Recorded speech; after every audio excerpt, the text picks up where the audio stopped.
Hey everyone, before we jump into today's video I need your help. We've noticed the channel is losing some traction and subscribing is one of the best ways you can support us. It's quick, free and it helps us keep bringing you awesome content. Your support means the world. Let's keep this channel growing together. Thanks so much. Now let's start the video. My sister-in-law made my niece falsely accuse me of something horrible to extort money and now CPS wants me to take custody after I pressed charges. I'm still in shock as I type this. 3 weeks ago, I, 38M, was called to the police station and accused of something so horrible I can barely bring myself to think about it, let alone type it out. My 13-year-old niece Abigail had accused me of inappropriate behavior towards her. Let me give you some background on this. My brother died 4 years ago in a car accident, leaving behind his wife Wendy, 35F, and daughter Abigail. Since then, I've stepped up as much as possible to be there for them. I've helped financially whenever Wendy asked, driven Abigail to school events, taken her to movies and helped with her homework. I became the closest thing to a father figure Abigail had, and I took that role seriously. I've given Wendy money countless times when she claimed she couldn't make rent or needed help with bills. I never questioned it because I wanted to make sure my niece was taken care of. I'm single, have a stable job as an IT manager, and have always been in a position to help. The day everything fell apart started normally. I came home from work to find several missed calls and cryptic text messages from Wendy saying I was in trouble and needed to call her immediately. I figured it was another financial emergency, so I didn't rush to call back. I was tired after a long day and planned to deal with whatever drama she had the next day. An hour later, I got a call from a blocked number. It was Detective Franklin from the local police department telling me to come down to the station immediately. My heart dropped. I asked what it was about, but he just said it would be better to discuss in person. I spent the entire drive to the station in a state of panic, trying to figure out what could possibly be wrong. At the station, they took me to a small, cold interrogation room. Detective Franklin asked if I knew why I was there. When I said no, he told me that Abigail had made a serious accusation against me. The words he used next made me physically ill. I couldn't believe what I was hearing. He said Wendy was backing up her story and that they needed to investigate. I denied everything immediately. I told him there must be some mistake, that I would never do anything like that to Abigail or any child. I explained my relationship with her, how I'd been helping them since my brother died, how I'd been nothing but supportive. The detective seemed unconvinced and kept pressing, asking if I had anything to hide. His attitude made it clear he already thought I was guilty. After hours of questioning, he asked to search my house. I agreed immediately, I had absolutely nothing to hide. The thought of police officers going through my home made me feel violated, but I needed to prove my innocence. Eventually, they let me go with instructions to remain available. They gave me no clear answers about what would happen next. I went home in a complete daze. The weight of the accusation was crushing.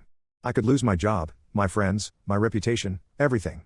I paced around my apartment all night, replaying every interaction I'd ever had with Abigail, trying to think of any possible reason she would say such things about me. There had never been any issues between us. We'd always gotten along well. I'd never given her any reason to dislike me, let alone accuse me of something so terrible. I couldn't sleep that night. I kept alternating between anger and disbelief. The more I thought about it, the more I started to suspect that Wendy might be behind this somehow. There was something calculated about the whole situation. The next morning, I called in sick to work. I couldn't face anyone. For days, I barely ate or slept. My home felt tainted by the accusation. I kept thinking about how one false claim could destroy my entire life. I knew I had a choice. I could either wait passively and hope everything would work out, or I could actively fight to clear my name and get to the bottom of what was happening. I chose to fight. A week later, Detective Franklin called and told me Abigail would be interviewed again, but this time without Wendy present. I felt a tiny bit of hope, maybe they were starting to suspect something wasn't right. Later that day, he called again, and his tone had completely changed. He said Abigail had confessed to making up the accusation. I arranged to meet with the detective the next day to get the full story. What he told me left me stunned. Abigail had admitted that Wendy had pressured her into making the false accusation as a way to blackmail me for money. Wendy had planned to exploit my fear of having my reputation destroyed to extort a large sum from me. I couldn't believe what I was hearing. My own sister-in-law had been willing to destroy my life for money. The detective explained that Abigail had initially resisted the plan, knowing it was wrong, but Wendy had insisted it was their only way to get the money they needed. She had manipulated her own daughter into making this horrific accusation against me. I sat there, feeling sick with anger and betrayal.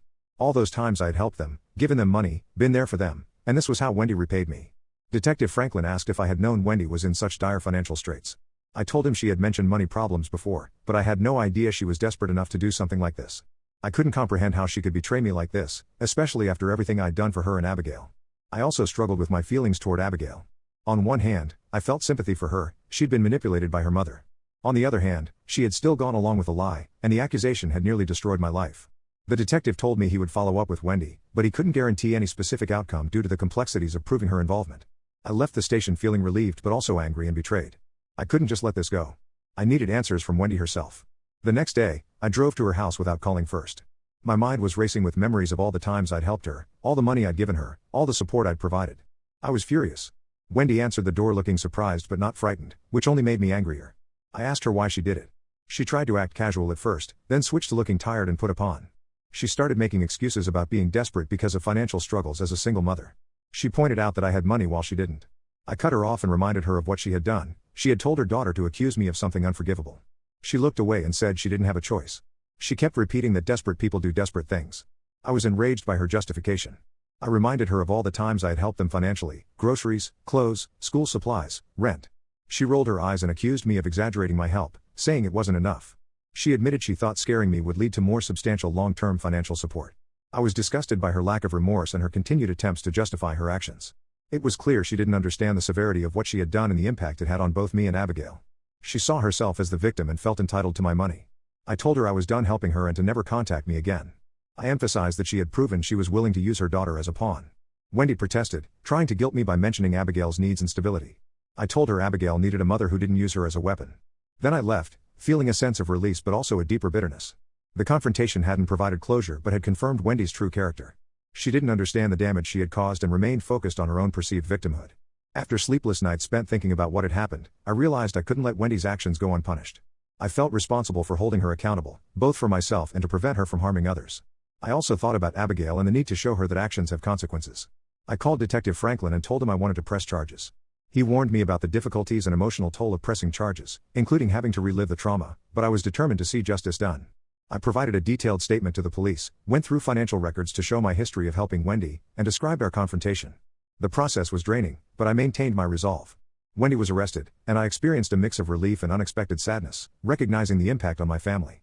News of the arrest spread through the family, causing division. Some relatives criticized me for pressing charges, while others were shocked and supportive after learning about Wendy's manipulation of Abigail. I thought about Abigail's situation, knowing that Child Protective Services would be involved. I felt guilty, responsible, and still somewhat resentful towards her for her participation, even though I knew she had been manipulated. I tried to refocus on rebuilding my life, but the experience had changed me. I became more cautious and guarded, questioning what family and loyalty really meant. I needed advice, so I'm turning to Reddit. Have any of you ever dealt with false accusations or family betrayal like this? What would you do about Abigail? Should I try to maintain some kind of relationship with her despite everything, or is it better to make a clean break? Update 1. First, I want to thank everyone for their supportive comments and advice on my original post. I read every single one, even though I haven't had the emotional energy to respond to most of them. The past few weeks have been a roller coaster.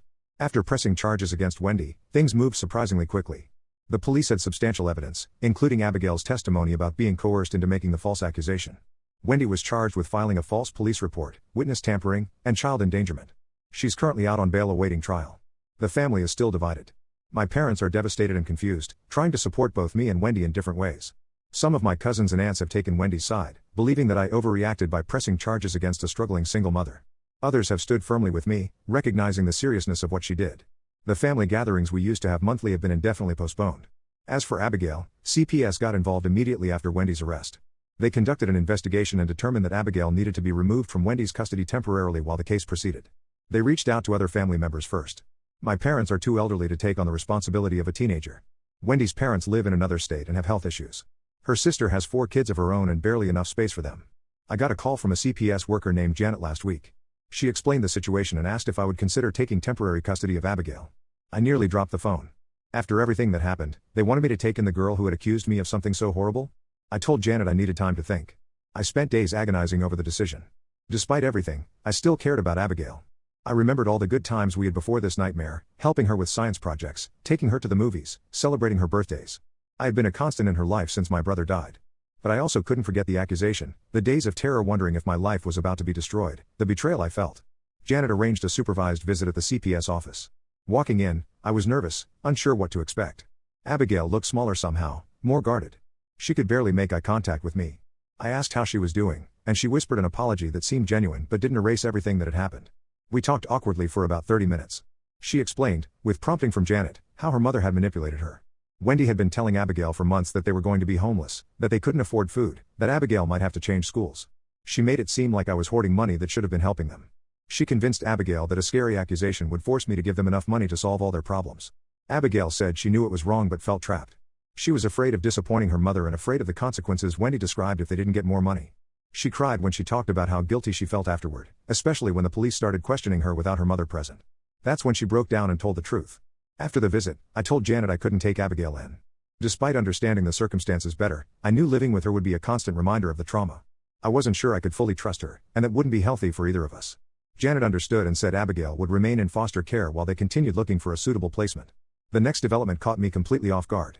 Yesterday, I received a call from my cousin Mike, 42M. He and his wife Emma, 40F, had been approached by CPS about taking Abigail. They live about an hour away, have 2 younger children, and have always been close with our extended family. Mike called to get my perspective before making a decision. I was honest with him about everything that happened but also made it clear that I didn't blame Abigail entirely. She was manipulated by her mother and put in an impossible situation. Mike and Emma decided they would offer to take Abigail in. They have the space, stability, and family connection that could help her heal. I felt a weight lift knowing Abigail would be with family who could give her the support she needs. Mike promised to keep me updated on how she was doing but understood that I needed distance for now. As for Wendy, her lawyer has been reaching out to me about dropping the charges.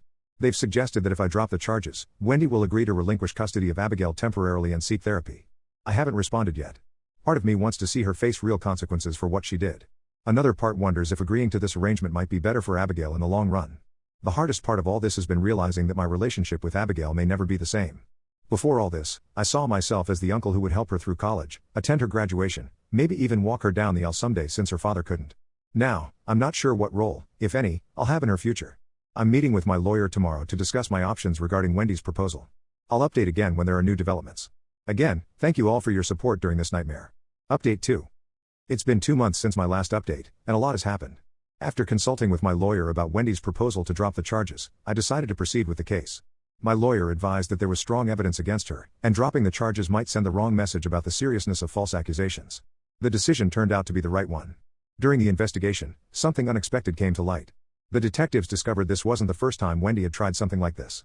They found evidence that she had made similar false accusations against her former boss 3 years ago when she was fired from her job at a dental office. She had claimed workplace harassment and threatened to go public with the accusations unless they paid her a settlement. The dental office had paid her a modest sum to make the problem go away and had her sign an NDA. This revelation shocked me. The pattern of behavior showed this wasn't a one-time act of desperation but a tactic she had used before. When confronted with this evidence, Wendy agreed to a plea deal. She pleaded guilty to filing a false police report and child endangerment in exchange for dropped charges of attempted extortion. She was sentenced to 18 months in prison, with the possibility of parole after 6 months, plus 3 years of probation and mandatory counseling. The sentencing was last week. I attended, and it was harder than I expected. Seeing Wendy in handcuffs, looking defeated, brought up complicated emotions. Despite everything she did, she's still my brother's widow, Abigail's mother, part of our family. But watching her being led away, I knew justice had been served. Her actions had consequences, as they should. As for Abigail, she's been living with Mike and Emma for almost 3 months now. The arrangement is working surprisingly well. Mike tells me she was withdrawn at first but has been opening up more. She's seeing a counselor twice a week and is slowly adjusting to her new school. CPS is monitoring the situation but has indicated that the placement seems stable. I've had 2 more supervised visits with Abigail. Each one has been a little less awkward than the last. During our most recent visit, she asked if I hated her. I told her I didn't hate her but was still hurt by what happened. I explained that I understood she was manipulated by her mother but that trust, once broken, takes time to rebuild. She seemed to understand. The most surprising development came from my parents. After initially trying to support both Wendy and me, they've firmly taken my side. My mother visited Wendy in jail once and came back shaken. She told me Wendy showed no real remorse, only anger at being caught and punished. My mother said she barely recognized the woman my brother had married. My father, who rarely expresses strong emotions, told me he was proud of me for standing up for myself and seeing the case through. Coming from him, those words meant everything. They've also been visiting Abigail regularly at Mike and Emma's, providing her with another connection to her father and some sense of continuity. The extended family is still somewhat divided, but many who initially criticized me have backed off after learning about Wendy's previous false accusation. A few have even reached out to apologize for not believing me right away. My life is slowly returning to normal. I've been seeing a counselor to work through the trauma of the false accusation. I've explained the situation to my boss, who has been surprisingly understanding and supportive. I'm sleeping better and have started socializing again after weeks of isolating myself. One unexpected outcome of this whole ordeal is that I've become more involved in advocacy for those falsely accused. I've connected with a support group online and am considering volunteering with an organization that helps people rebuild their lives after false accusations. As for my relationship with Abigail, I'm taking it one day at a time. The counselor I'm seeing has suggested that with time and professional guidance, we might be able to rebuild a healthy relationship. She's emphasized that what happened wasn't entirely Abigail's fault, she was a child being manipulated by her mother, but that my feelings of betrayal are also valid. For now, I've agreed to continue the supervised visits and to exchange letters between visits. Writing seems easier for both of us than face-to-face conversations. In her last letter, Abigail shared details about her new school and asked about my cat, small normal things that reminded me of our relationship before everything fell apart. I'm still processing all that's happened, but I'm starting to see a path forward. I'll update again as things develop. Update 3. It's been 6 months since my last update, and nearly 9 months since this nightmare began with that call to the police station. I'm writing what will probably be my final update because I feel like this chapter of my life is finally closing. Wendy has been in prison for 8 months now. She was denied parole at her first hearing due to her lack of demonstrated remorse. According to the parole board's report, she continued to minimize her actions and blame others, including me, for her situation. She'll be eligible for another hearing in 3 months, but her lawyer doesn't seem optimistic. Abigail has been thriving with Mike and Emma. What was initially a temporary placement has become more permanent. They've filed for long-term guardianship with Wendy's reluctant consent, which was granted last month. Abigail is doing well in school, has made new friends, and is continuing with her counseling. Mike sends me updates and photos regularly, and it's clear she's in a stable, loving environment. Our supervised visits ended about 4 months ago, and we've transitioned to regular, unsupervised visits every few weeks. It was Abigail's counselor who suggested this change, feeling that both of us were ready. Our first unsupervised visit was awkward, neither of us quite knew how to act without someone else in the room, but it's gotten easier. Last month, Abigail asked if she could come to my house to see where I live and meet my cat she'd heard so much about. It was a big step for both of us. I spent days cleaning and preparing, feeling strangely nervous. When she arrived, she was quiet at first, carefully looking around as if trying to memorize everything. My cat immediately took to her, which broke the ice. We ended up talking for hours, more openly than we had in any of our previous visits. She asked questions about her dad that she'd never felt comfortable asking before, and I shared stories and memories that I'd been saving for when she was older. It felt healing for both of us. Before she left, she hugged me, the first time since before the false accusation, and thanked me for not giving up on her completely. I've made peace with the fact that our relationship will never be exactly what it was before. There will always be this painful chapter in our history. But we're building something new that's based on honesty and boundaries, and that feels healthier than what we had before. As for the extended family, most have come around.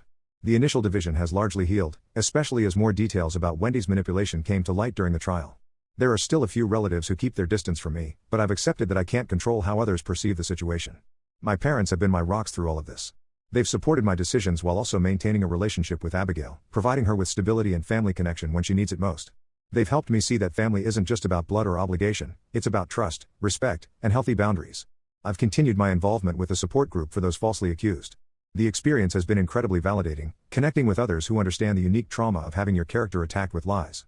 I've even started mentoring newcomers to the group, using my experience to help others navigate their own situations.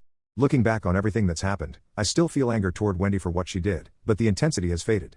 I understand now that her behavior reflects her own issues and shortcomings, not anything I did or didn't do. I gave generously to support my niece, and Wendy exploited that kindness. That's on her, not me. As for Abigail, I've forgiven her. It wasn't easy, and it didn't happen all at once. But watching her take responsibility, seeing her genuine remorse, and witnessing her growth over these months helped me get there. She was a child caught in an impossible situation created by an adult who should have protected her. I don't know what the future holds. Wendy will eventually be released from prison. Abigail will grow up and make her own decisions about her relationships. All I can do is continue on the path I'm on now, setting healthy boundaries, fostering the relationships that bring positivity to my life, and trusting my own judgment.